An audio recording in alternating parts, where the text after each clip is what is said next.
He first heard the name whispered in the dust-thick alleys of Kerioth, Jesus of Nazareth. Some called him a prophet, others a madman. But what struck Judas wasn't the tales of miracles or the growing crowds. It was the strange way people spoke of him, as though he carried fire in his bones and peace in his breath. Judas was a man of sharp eyes and sharper thoughts. Raised in the south of Judea, he had grown disillusioned with both the corrupt temple elite and the Roman fist that squeezed the land. When he traveled north to Galilee, he wasn't searching for a teacher. He was looking for a cause, and he found a man instead. Jesus was nothing like Judas expected. There was no rhetoric, no rallying cry for rebellion, just parables about seeds and sheep, about coins and lost sons.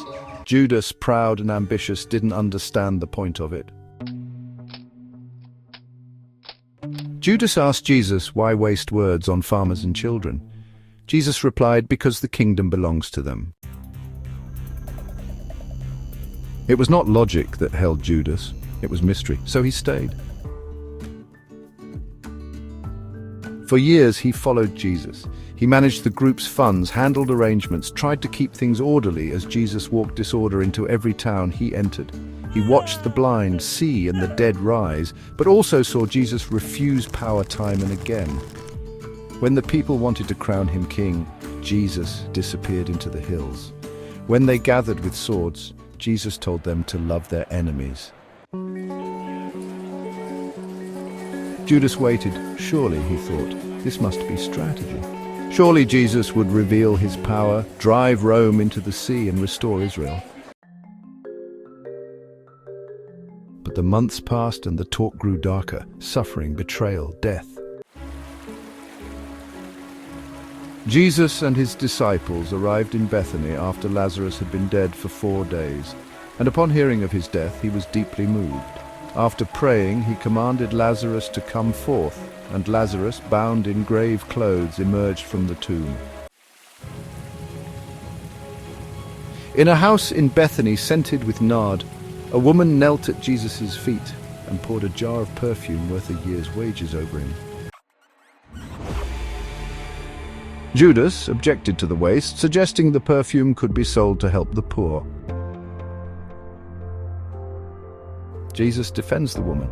Truly, I tell you, wherever this gospel is preached throughout the world, what she has done will also be told in memory of her. Burial? Judas's heart twisted. Was that all this would be? A funeral march? During the Passover meal in the upper room known as the Last Supper, Jesus disclosed to his disciples that one among them would betray him. To identify the betrayer, he dipped a piece of bread in a dish and handed it to Judas Iscariot. This act signified Judas's impending betrayal, prompting him to leave the group immediately, setting in motion the events leading to Jesus' arrest and crucifixion. He went to the priests, the same ones Jesus had condemned. They asked him what he wanted in return. 30 silver coins, he said without hesitation. A cruel number, it was the price of a slave. But in his mind he was not betraying Jesus, he was forcing his hand. If Jesus was the Messiah, surely he would act when faced with death. And so the deal was made. In the Garden of Gethsemane, Judas led the soldiers. He stepped toward his teacher and kissed him on the cheek.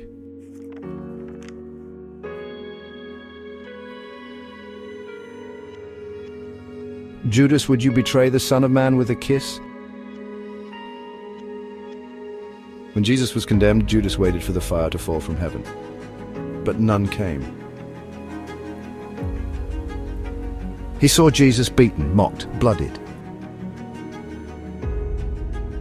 That's when Judas realized the terrible truth. Jesus wasn't going to fight. He tried to undo it. He rushed to the temple and threw the silver at the priest's feet. "I have betrayed innocent blood," he cried. "What is that to us?" they said. "That's your responsibility," and it was. He fled into the wilderness outside Jerusalem. The dawn was cold, the sky indifferent. In the silence he tied a rope. They say he hanged himself from a tree and on the edge of a field, that the silver coins were used to buy a potter's field, a graveyard for strangers. This is what the field of blood looks like today. But perhaps, just perhaps, in the silence between heartbeat and oblivion, he heard again that voice, soft and steady. In the centuries that followed, Judas became a symbol of betrayal. But he was more than a villain. He was a man who couldn't understand a kingdom not built by force, a man who mistook power for love. A man who walked with God and didn't know it until it was too late. And maybe, in some mercy beyond our own, that same God held him, even in the end.